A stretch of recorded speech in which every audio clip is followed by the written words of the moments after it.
Okay, well, welcome everyone. Yeah, it looks like we're just about to have everyone who signed up. It's great. Yeah, welcome. Today's class this afternoon is on GIMP Basics.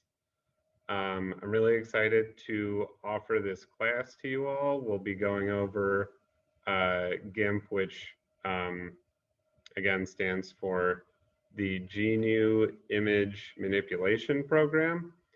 I'll get a little bit more into it. It's a lot like Photoshop if you're not familiar. And we're going to be going over a couple quick exercises and playing around with some of the tools and settings. So to begin with, oh, and I should say my name's Andrew. I'm the instructor for this class. Welcome all.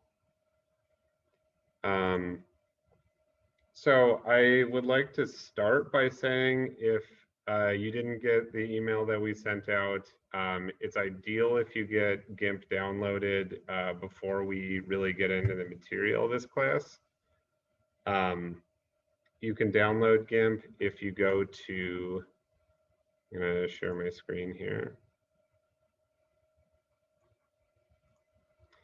If you go to gimp.org/downloads, it does take a few minutes to download and install. So if you don't have it, go ahead and get it downloaded. You can find it for any operating system you may be running. So the default, of course, is for Windows right here, but there's also Mac and Linux. You can also download it in a variety of languages if you scroll down. If there's a first language that might suit you better than English. So once again, recommend getting started on that if you don't already have it set up. So for a little bit more about GIMP, it's in a lot of ways equivalent to Photoshop. So Photoshop, of course, is a software from Adobe. If you've used it in the past, it's in all likelihood through a business or corporate account. For the average consumer, it's not at all economical to buy Photoshop, a license or subscription to it. It can get very costly. So GIMP is terrific because it's completely free. You download it and that's it. You own it forever. There's no, subscription fees. You'll never see anything like ads or they don't do anything with your data. It's just free and open source software. So what can it do? To start with, it's a pixel-based image editing program, and that's distinct from a vector-based editor. Vectors are what you typically use in graphic design because they can be scaled to any size, and they're typically used with flat designs like logos, letterhead, things like that. You can do graphic design for a lot of your average everyday applications in GIMP. It is pretty flexible that way, but being pixel based, it's best for editing photos. So we're going to be getting into that. And GIMP is a terrific program. It's been around for 25 years now. Being open source, it's been pretty rigorously developed by the community that uses it. So we'll just get right in. So now that you have it downloaded or are downloading it currently, I'll just go over our objectives. And first, we're going to get everyone up to speed with a beginner's understanding of GIMP's tools and layout. Second, will get you able to perform simple graphic design tasks. And third, we'll cover basic retouching of a scanned photo or downloaded image. So that's the scope of this class today. Okay, so once you open GIMP, I'm going to share my screen here.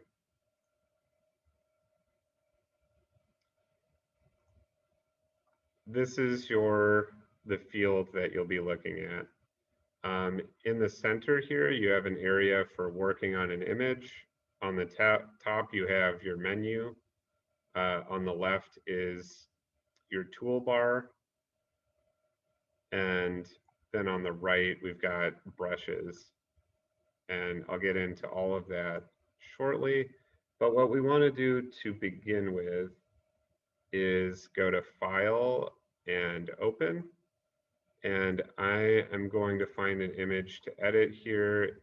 What I would recommend for you is to go into your computer, pull up a picture, anything that would maybe contain, people in it, ideally, any kind of photo that you'd like to use to work on. Now, in this class, we're not going to save changes to that image. So there's no, we can play around with it, apply filters and things like that. You won't be changing that image if you don't want to. So any image to use as a template is ideal. Right here, I'm going to pull up a photo. We'll convert it. Here's a photo of my girlfriend. We went out and romped around in the snow a few weekends ago. And so what I want to do with this picture is make, it's a pretty solid photo. It was taken on a recent iPhone. But, say I'd like to use it in a photo album, or highlight it in some way, maybe post it to social media. Now, naturally, a lot of social media have filters that you can quickly apply. But for anything a little bit more demanding, GIMP is a great tool to use. So I'm going to start by cropping the picture a little bit. So I'll just go up to my cropping tool. It looks like the two kind of overlaid boxes in your toolbar. Click that. And then we're going to click and drag over the size of the picture that we want to keep. So I'm just going to crop off the top and bottom a little bit here. If you'd like to change any of the parameters for this, you just click one of the corners and you can drag and drop that to the size you want. Also, if you mouse over one of the sides, it'll let you drag just that side out. I find that the handles on most of GIMP selections are very user-friendly. So I'll just go ahead and bring it in a little bit just to center the figure here. Once that's done, hit enter, and that crops your layer. Now, you might notice there's a yellow dashed line around the outline of this photo, but the canvas has cropped into my selection. So what you'll do to fit that border down to the canvas size, there's a few ways to do this. First, you could go to image and then fit canvas to layers. Oops, sorry, not that one, pardon. You could go to image and flatten image. and that'll bring the layer boundaries in towards where the new canvas parameters are. We could also go to layer and then layer to image size. That also brings the borders in. So why am I doing this? Because if I'll go back a step and move the layer around, you can see that it's still, the layer is still the size, larger than the size of the canvas.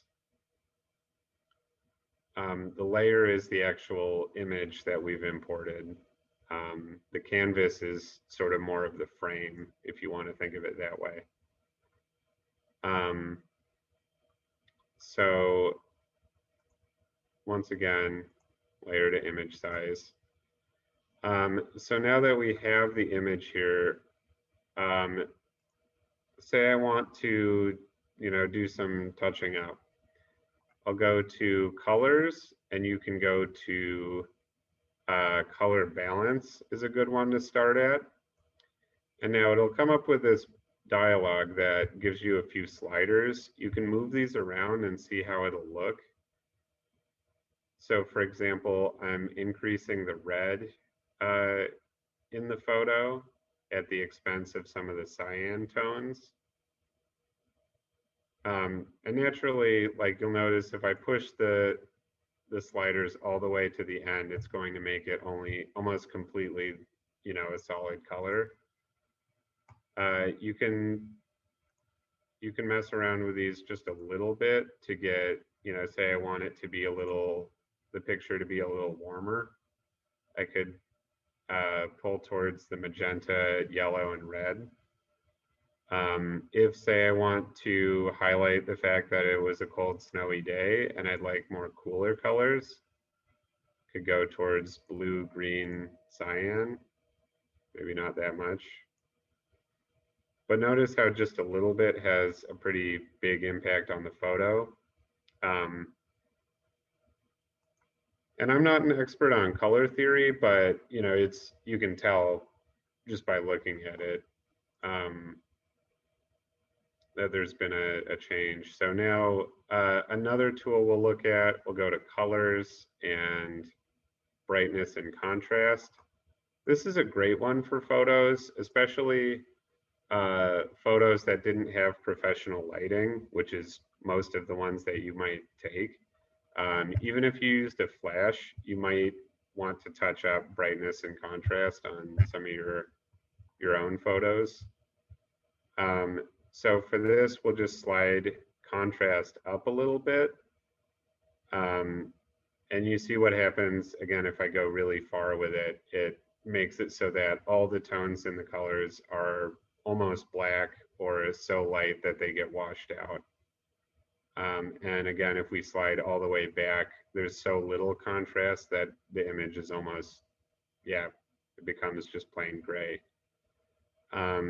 So within kind of a reasonable range, we can adjust the brightness up a little bit, maybe bring the contrast back just a smidgen.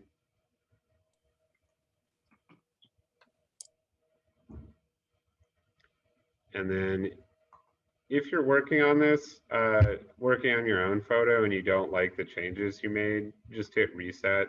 It'll undo whatever you were doing with the sliders. But I'm going to go back and hit OK on that. Let's see. So next I want to go to colors and saturation. Now there are more settings to each of these filters. If you are, I'm not personally at this level of skill with GIMP, but there are different algorithms for changing the saturation in the colors and some different options there. We can ignore those for the most part. And I'll just take the slider and move the saturation up. So you can see all the colors are just much more powerful as I go. Here again, if you take it all the way back, it makes the photo grayscale by bleeding all the color out. If I want it to just be, faint color, we can do that. We'll hit OK. Okay, one other tool in the colors menu I want to go over, and that's levels. Levels changes the black and white inputs and outputs for the image. So we can grab these sliders, move that back, move the range forward a little bit. Yeah, I kind of like that actually.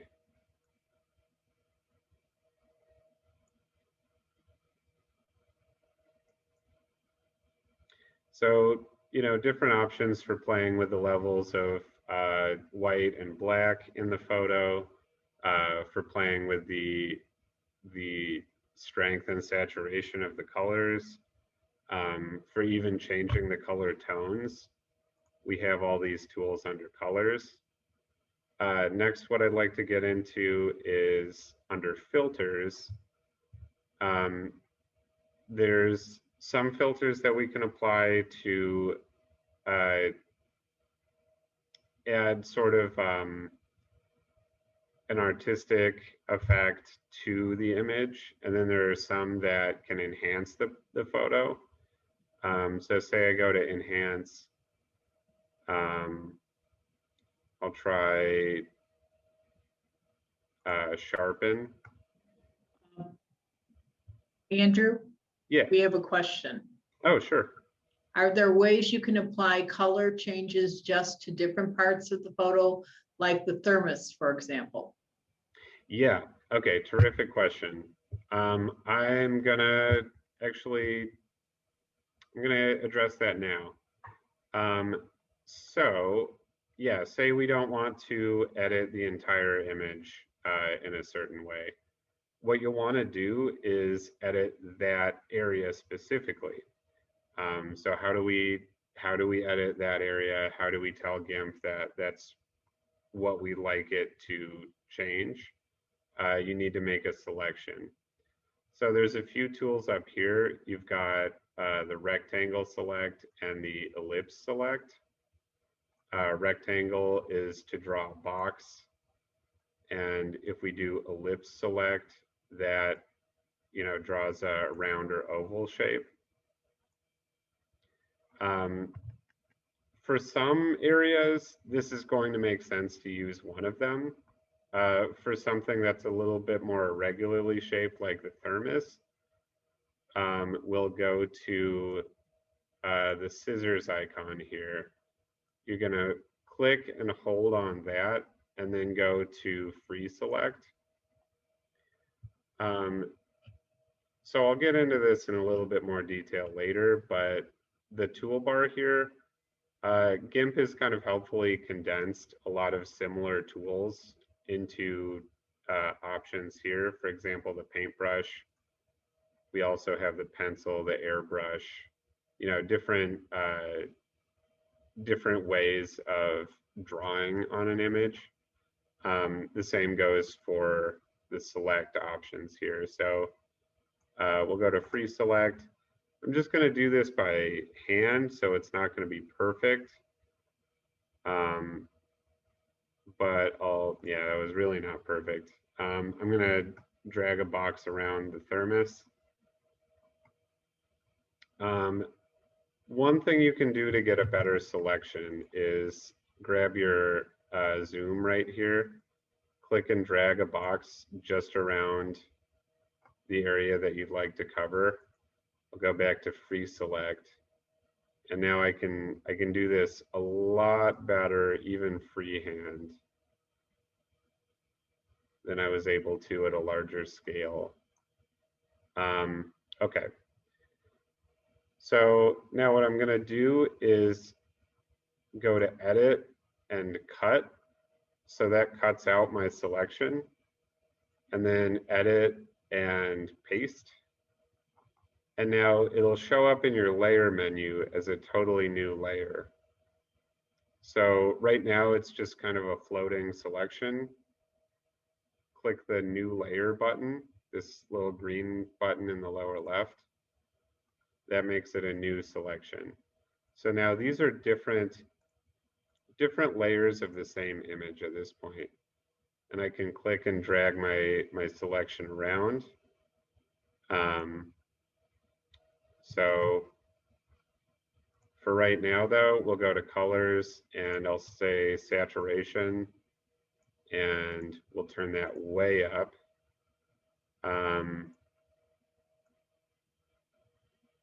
Brightness, we'll go up with that. Really high contrast so it pops.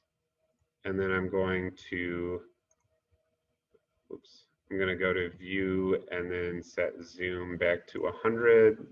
Whoops, not on that though. View and then zoom to, oh no, it is just that big. Okay.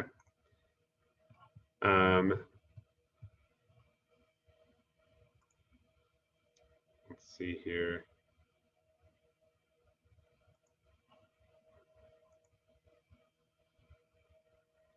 So I'm just going to zoom back out on the image and you'll be able to see that the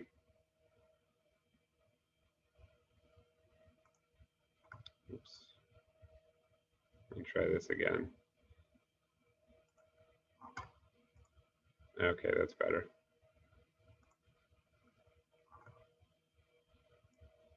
All right, you can see the changes to the water bottle. It's not perfect because there is a little sliver of the sleeve that also got caught with those filters. So, you know, if you're a little bit more careful, you can get a better selection than I did. The other thing you can do is instead of free select, use scissors select. And that kind of draws around the area that you click. And it sort of uses an algorithm to find the right, match the curves of the figure. It's not perfect, but it is a lot easier and a little bit more precise than doing it by hand. So, you know, I've just grabbed this selection really quickly. I recommend trying that. Okay. So I just want to touch on these filters and I'll be brief here, but so one thing we can do is we'll go down to artistic and cartoon. This is one that can be pretty entertaining. Oops, here we are. So by turning up, and it's going to take a minute to load, by turning up the impact of this filter,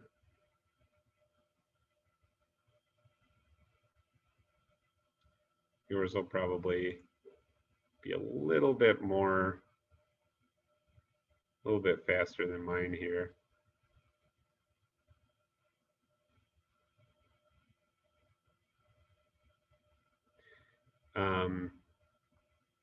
Yeah, so this is one effect we can use. It doesn't make it totally cartoony, but it gives sort of a different impact. So that's just for example. I'm going to cancel out of that.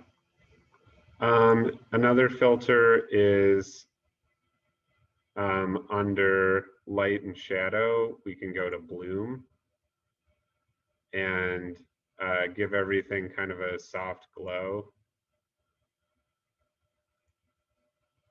So I'll turn up the threshold and the softness, make it a little stronger.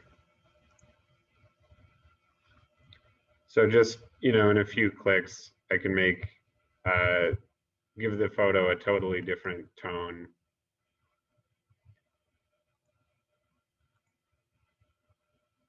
So just by stepping forward and backward, I can show you what that looks like.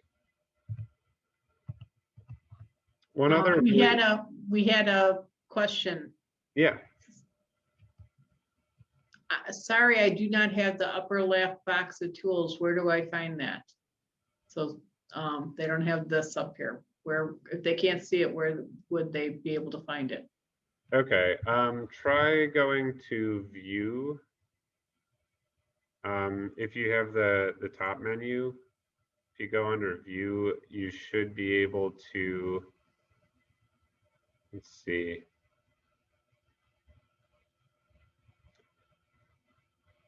It might be under show menu bar.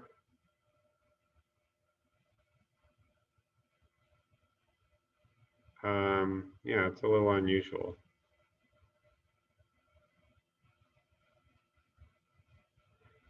If not under view, try Windows and Toolbox.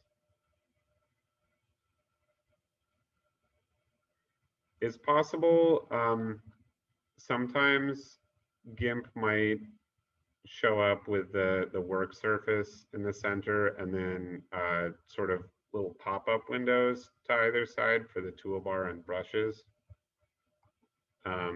Yours might, depending on the download that you used, might show up a little bit differently.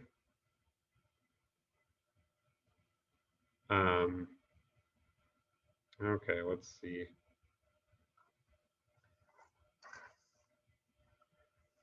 So at this point, we've gone over a few different filters, different means of color correcting an image. I do want to go over one other option quickly.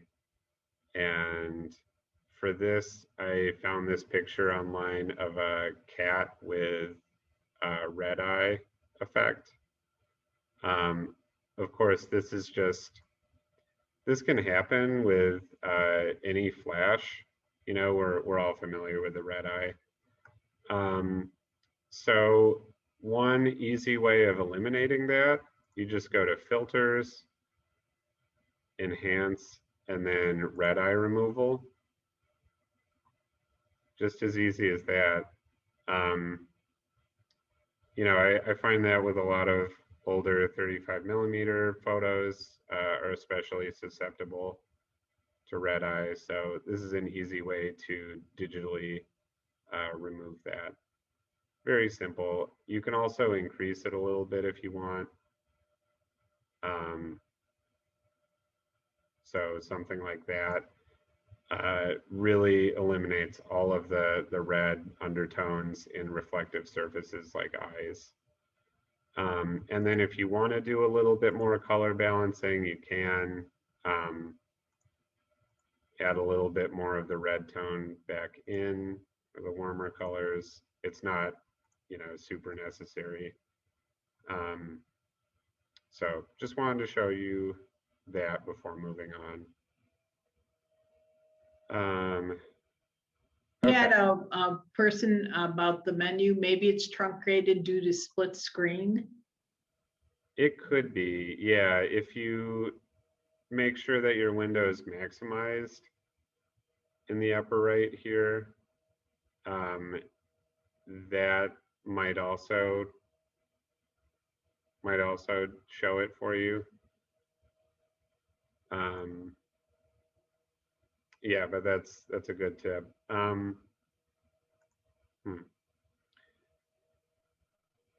Okay, so at this point, I want to return to the toolbar. I'm going to go over some of these tools briefly, just the most important ones. There are a lot of different tools in GIMP that we can use.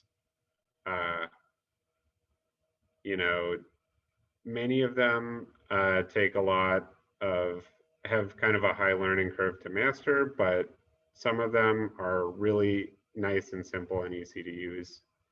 So for this, I'm going to jump back to the snowy picture.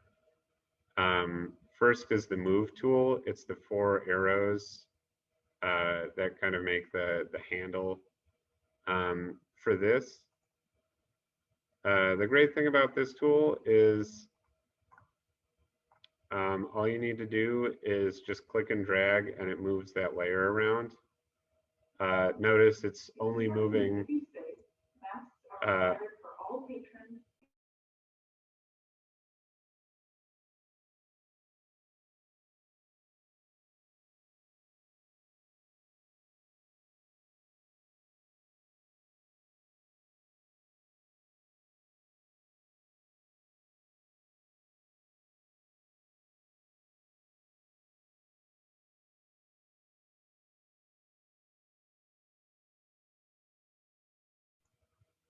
sorry, our recording was going off.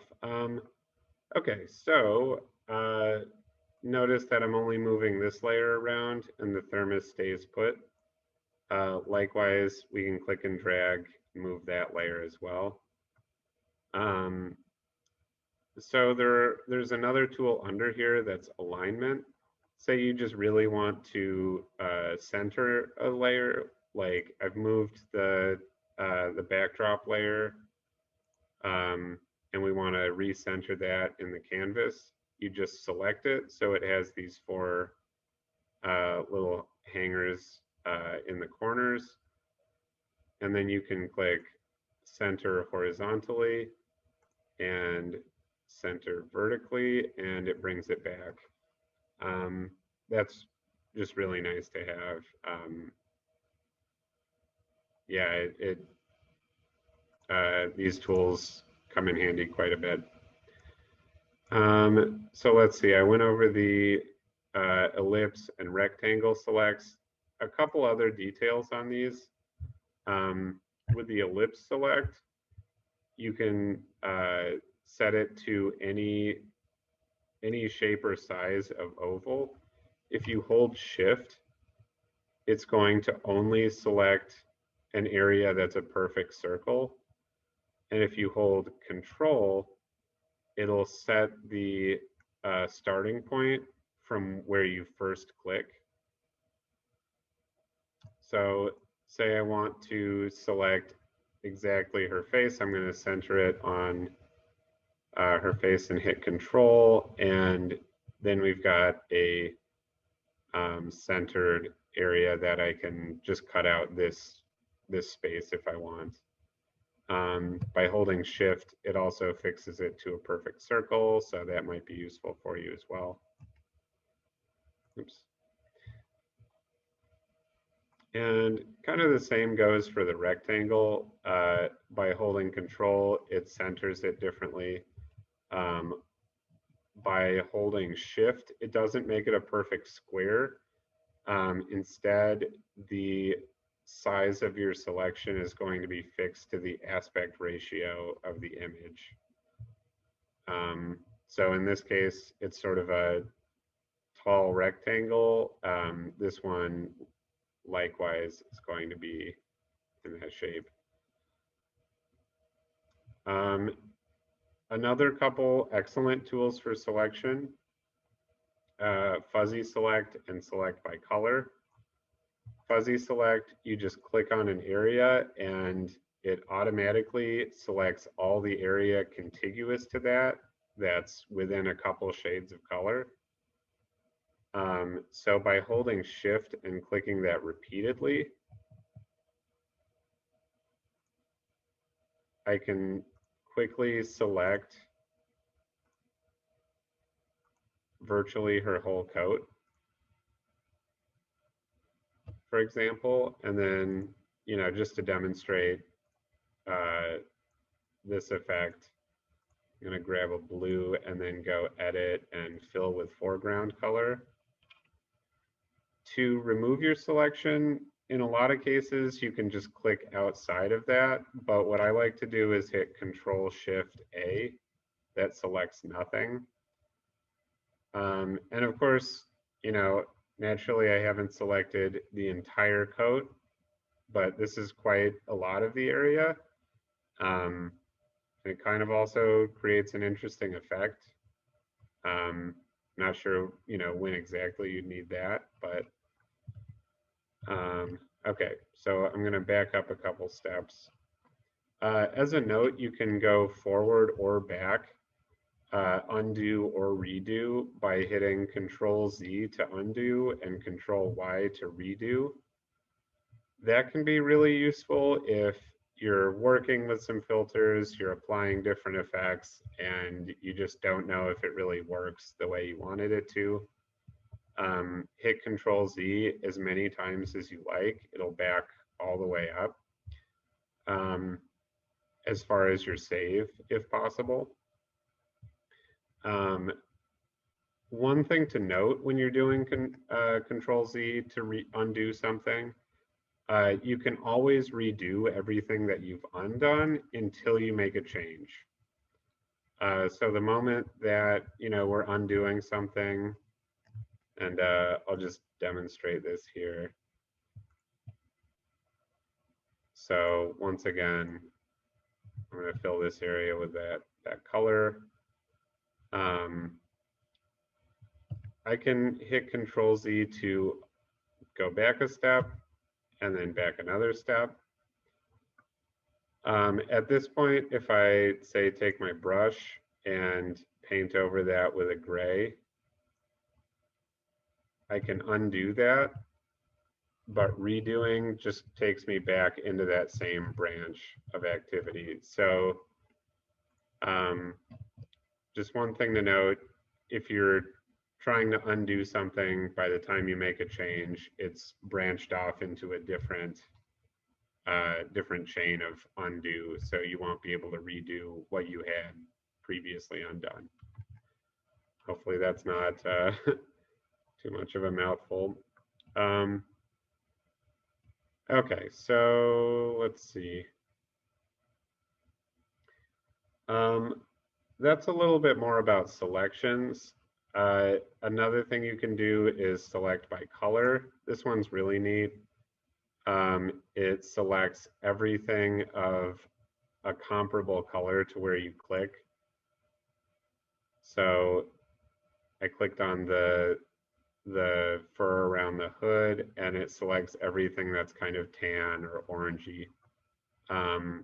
Likewise, I select the fence, and it's going to select every kind of gray shade. Selecting the glove, it's going to grab all the blue in the glove, as well as some of the bluish green in the scarf. So that's another really handy way for selecting kind of a difficult area quickly. Next, we have a few transform tools. The most important of these are rotate and scale. Flip sometimes is useful. A lot of these, you can do some perspective work on a still image, but you have to be, I think, pretty good at this for it to really read visually. So I'll just undo that. For sake of demonstration, this is what you can do with perspective. Just make it look like, you're seeing the image from a different angle. That gets used most often in graphic design applications, but okay, we'll go back to the perspective tools, go to rotate. So I can rotate the image a little bit, or in particular, this layer. I can scale, so click and drag it to make it larger or smaller. There's a little dialog box here that lets you scale it to a particular size, and you can either use pixels as the unit. So if you know exactly how large this asset needs to be, you can set that size in pixels. We can also go into many other units. Inches can be pretty handy. So say, for example, I want to print this out on a full-size 8.5 by 11 sheet of paper. I can set the size, the width in inches to, let's say 8. 8.0, so that gives it a little margin to work with. And it'll scale the height down quite a bit. The reason being, beforehand, this was this full image size, and this is just a photo taken from an iPhone. The full size is 38 by 46 inches, to be exact. So once again, I'm just going to tick that down to 8. Height is 9. Sounds good. And we'll hit scale. And then that's the new size of the photo. So you can print that out exactly after fitting the canvas. I'm going to hide this. Might have to delete it. Fit the canvas just to this layer. You can print it out and it'll fit exactly on a sheet of paper pretty nicely. We also have a comment. Flip Yeah. is useful with selfies when there is text in the photo. Flipping selfies. It's useful with selfies and when there is text in the photo. Yeah, that's a great point. Yeah, thanks for adding that. So yeah, we do have the flip tool for that. Yeah, all you need to do is select the image, and easy as that. Great. So moving on from there, there's a couple other tools that should probably be pretty familiar if you've ever used Microsoft Paint. Among these, we've got the bucket fill. So that just selects any area of the same color, and it'll apply that color there, whatever your primary color is. So again, pretty simple the way that works. Also under the bucket group, we've got gradient. So if you choose that, you can apply a gradient to a certain area. So that's, there's a variety of options that we can apply. I'm just going to do this custom one. It'll be kind of a fade from transparent to solid blue. Or sorry, it'll be from this solid blue to this solid gray here. So I'm actually going to go foreground to transparent. And then by dragging the gradient filter over the image, it'll apply it like so. Notice that it only applies to this image, or sorry, this layer. The thermos layer is unaffected by that. You notice this a lot in advertising and graphic design. Pretty basic image with a gradient over it. Okay, so that's the gradient. I'll go into paintbrush. So for this, we can set, by clicking the brush, we can choose whatever size or hardness we want. There's some different textures like this one with the hash marks. So that's one texture. There's of course just the solid brush, some that get kind of softer, fuzzier as you go. So just want to show you what can be done there. Some people with nothing more advanced than GIMP and a mouse and keyboard can do painting in GIMP. Again, that's a pretty advanced skill, but there are different circumstances where you might need to just for example, grab a color from your background and a brush, use a kind of middling opacity, and just kind of color over something. So those are some tools. Paintbrush is great. Pencil and airbrush are basically just presets with different brushes. Moving on to the eraser, if you'd like to, I'll set this to a hard eraser. If you'd like to introduce transparency to an image, the eraser is your tool for that. So I'll set the size of it up, and we're just going to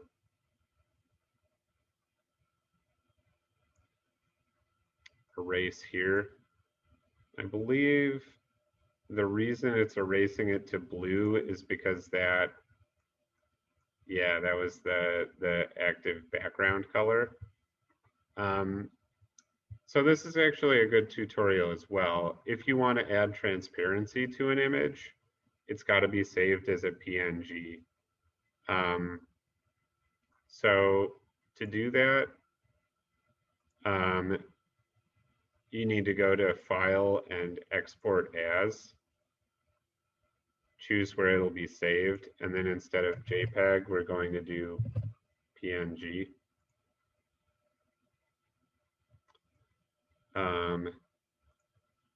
Export.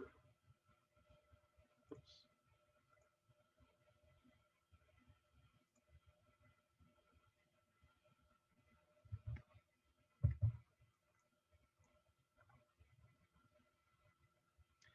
And then it's saving there.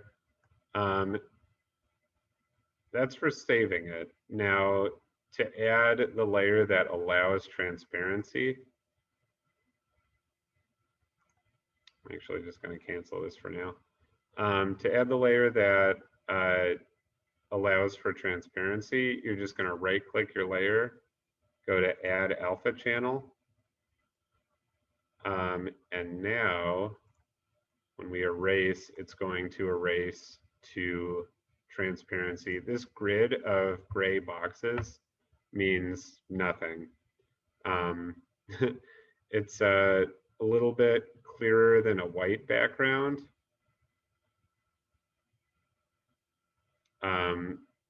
White means white, and the gray grid means an absence of anything, means transparency.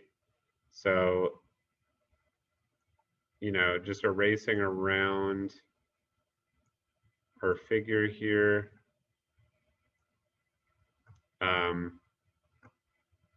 We can now, for example, create a layer. Let's see. I'll put a white background on it, and then we'll drag that layer beneath the other layers. The ordering of layers is important here.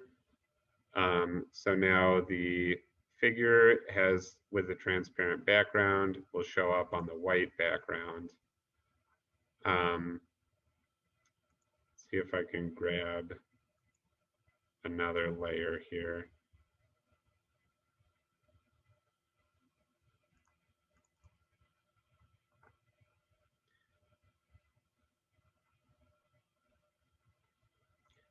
Oops.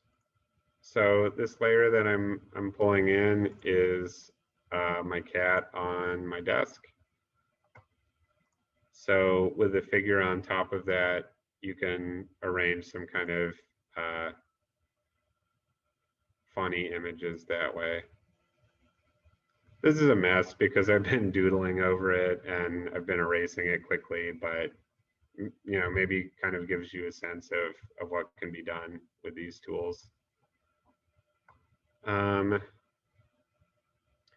So let's see, just a few others. There's the text tool. You can click and drag your text box and then type into that.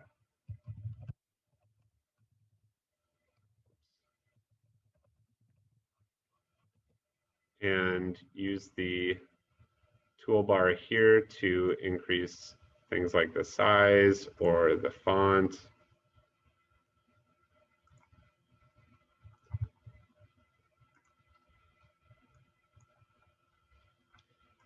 And then the text gets added as a new layer, so we can drag that up, order it differently with our other layers. Then there's the color picker. This is really handy for matching colors, of course. So we'll click on the scarf and grab a red from here.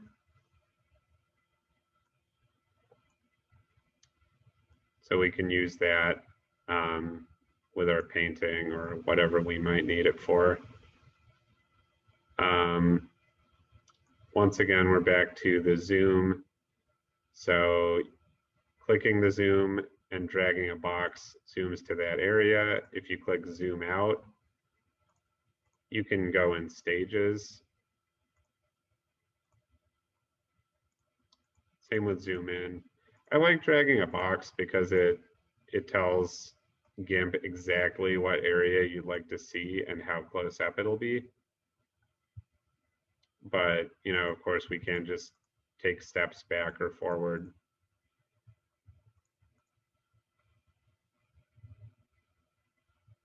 Okay, let's see. I also wanted to touch on the layers a little bit in a little greater depth. So your layer menu down here, we've got a lot going on at the moment. There's the text layer. There's our thermos layer. There's our main figure, and there's the backdrop and a white background layer. Any of these, you can reorder them. Of course, layers on top will appear in that order from top to bottom. This can be handy to show some forced perspective in an image if you are working with different layers. To create a new layer, you just click the little button down here. It'll ask you what the backdrop should be. I usually start with a transparency, whether I'm doing some kind of graphic design or some, you know, little doodling art project or, you know, whatever it may be. Transparency is usually most handy. And then, you know, we can use our layer. I'll paint over it and bring it up above some of our others so you can see it. And then, of course, to delete a layer, you just click the X. So I'm going to delete some of this nonsense. You can also combine layers if, for example, I am done working on the thermos. I just want that to be part of a flat image with the background. You just select that and go to layer and merge down. Alternately, you can right click it and go merge down. And now it's just a single still image here.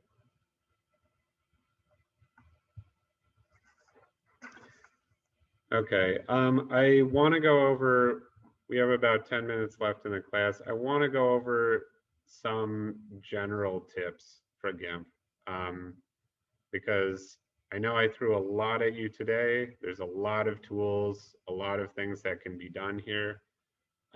So if GIMP is something that you might be able to use for color correcting or removing red eye from old photos or any of your own graphic design or art projects, or even, you know, the classic use of Photoshop, which is, you know, photoshopping like, you know, people into goofy settings or things like that. There's a few tips that will apply regardless of your application. So first of these, keep an eye on what you have selected. If, for example, we've got a lot of different layers and I'm trying to paint, say I'm trying to paint on the hood here, and it's not, nothing's showing up, what's going on? It's because I'm in the wrong layer. I have the thermos selected here. The next tip is to be mindful of what layer is where and what your layers are doing, what purpose they have. That's why I say when you're done working on this layer, you might want to just merge it down into the next one.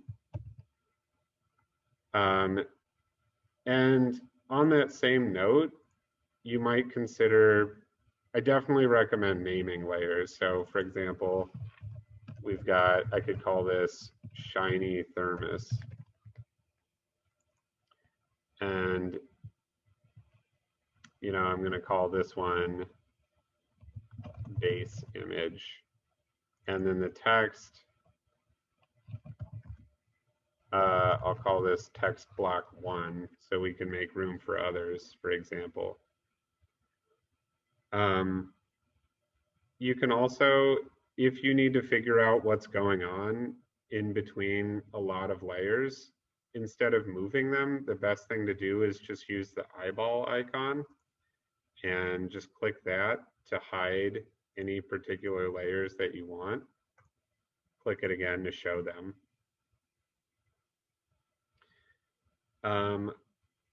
Another tip is to save often. We know this from a lot of other computer programs and applications. It's just good practice to save whenever you can. In GIMP, it's a little different because you do want to save different projects as often as possible. So instead of hitting Control S or using the save option, go to Save As, and I'll call this Snow Day. This version will be Snow Day 1. So that allows us to keep a lot of different changes to one image straight. In a lot of cases, you won't need a lot. You won't need too many different saved versions, but just useful whenever you make a major change, you go save as and you just call it something different. That means if I, rather than Control Z, to go back all the way to what I was working on and the way it looked 2 hours ago, I can just, reopen an old save and recover everything from that.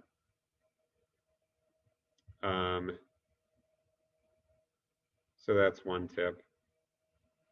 Next is just to experiment. A lot of what I've been doing today, and the reason it looks so bombastic, is that there's so many tools, so many things I want to show off. Lots of different applications for these. So, if you ever feel like doodling around in GIMP, just open a picture, try different tools, see what happens. You might be surprised at the result. You might, learn something from just doing that, or think of new ways to apply that. So for example, this is the dodge tool. It kind of peels back a layer of color and leaves the image looking a little scraped away at. I don't have a purpose for that in this picture, but maybe another one I work on, it could come into play. And of course, smudge, this is handy for, on a small scale, getting rid of some background images or details that you might not want. Like, oh, it's not what I wanted to do. So say I want to, I want to get rid of this button. You know, you can just kind of smudge in other colors.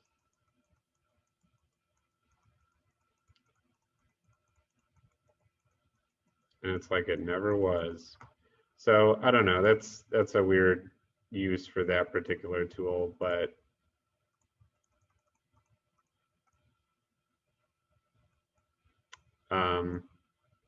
the bottom line is use as many tools and filters as you can, play around with things. There are many ways to accomplish any individual task. Anything that you'd like to do in GIMP, there are so many tools and techniques at your disposal. There's a lot of different ways of doing any particular task, from the various menus to different tools. So if you approach GIMP with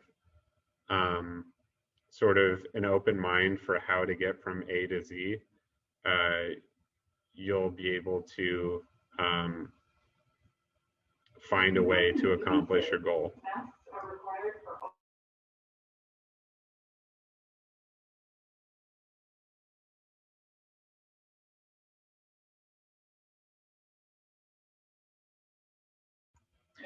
So I was asked about some graphics, just checking the chat here. I'm going to see if I can pull something up.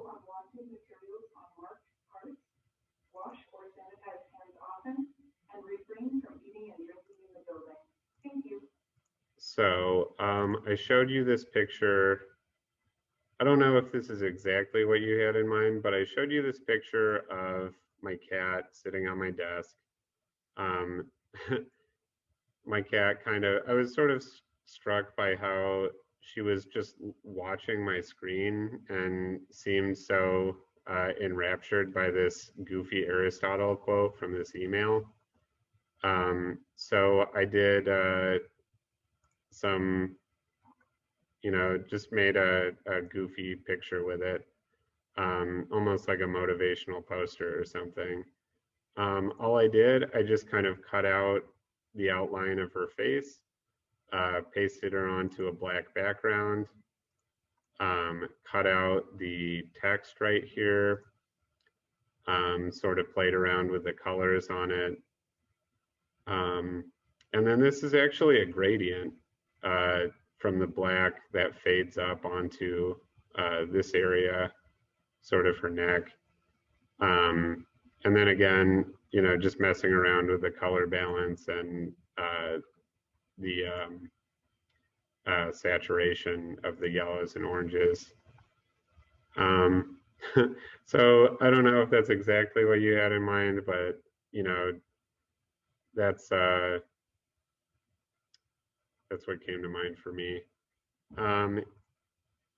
We're about at the end here, but I wanted to see if there were any other questions in chat I could address before we end for the day.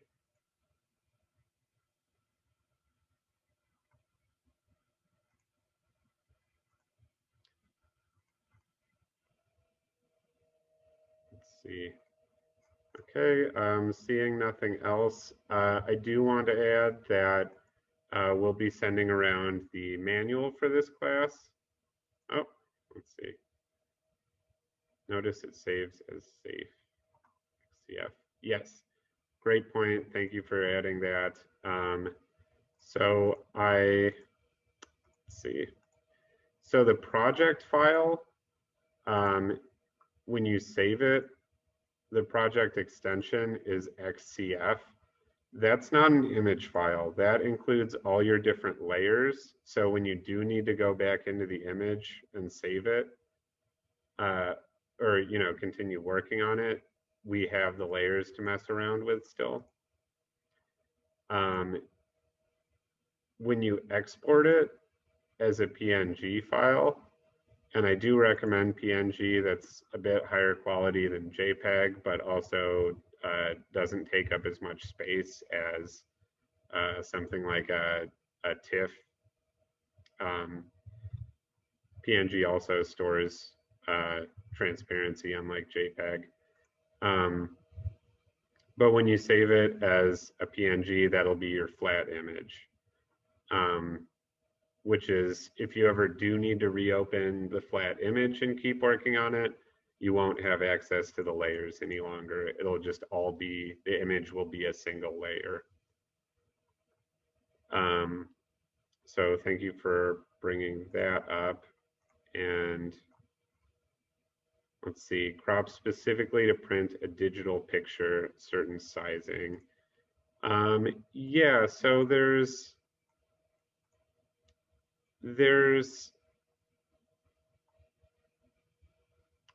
basically, you want to consider what size the final image will be on the page. So if there's a certain size of frame that you're trying to fit, you know, maybe you'd like to take it as a file to get printed, you know, at a Walgreens or something like that on glossy paper. You know, you want to consider, how do I get this to look good at 8 by 10? So what we'll do is set the,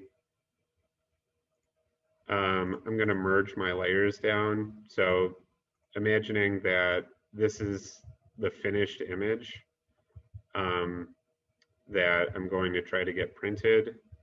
I'm going to go to layer, scale layer, and set the size to, we'll go a width of 7.75, so leaving a 1/4 inch border.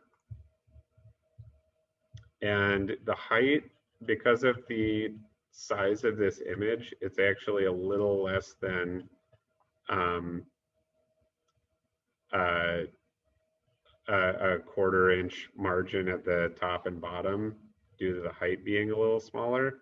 So what we can do, the sort of quick and dirty way to do that is uncheck the chain length here, and we'll just set this as well to 9.75 and hit scale. I'll zoom in to kind of show you what that's done, but it did warp the photo ever so slightly, about 1/2 inch or less, actually. It stretched it just a little bit. In a lot of cases, that's not going to be super noticeable. The other thing you can do is crop it. And in our tool options right here, you can set the size of the crop. For example, in inches, we'll go 7.75 by 9.75, and it'll crop it precisely at that size.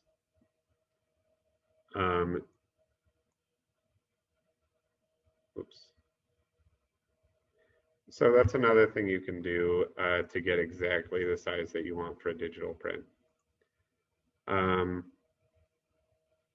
Okay, seeing no more questions, I want to add that we'll be sending around the study guide for this. It has everything that we've talked about in this class and a few other things that we weren't able to demonstrate. So check that out. We'll also be sending some information on more resources for GIMP, in particular some videos on YouTube that might be of use. The benefit for YouTube videos is that, just as in this setting, you can see someone you know, visually demonstrate everything that they're doing. So we'll be getting those around for some other little guides with various tricks. Okay, otherwise, thanks for joining us for this class on GIMP. I know it was a wild ride. and have a wonderful day.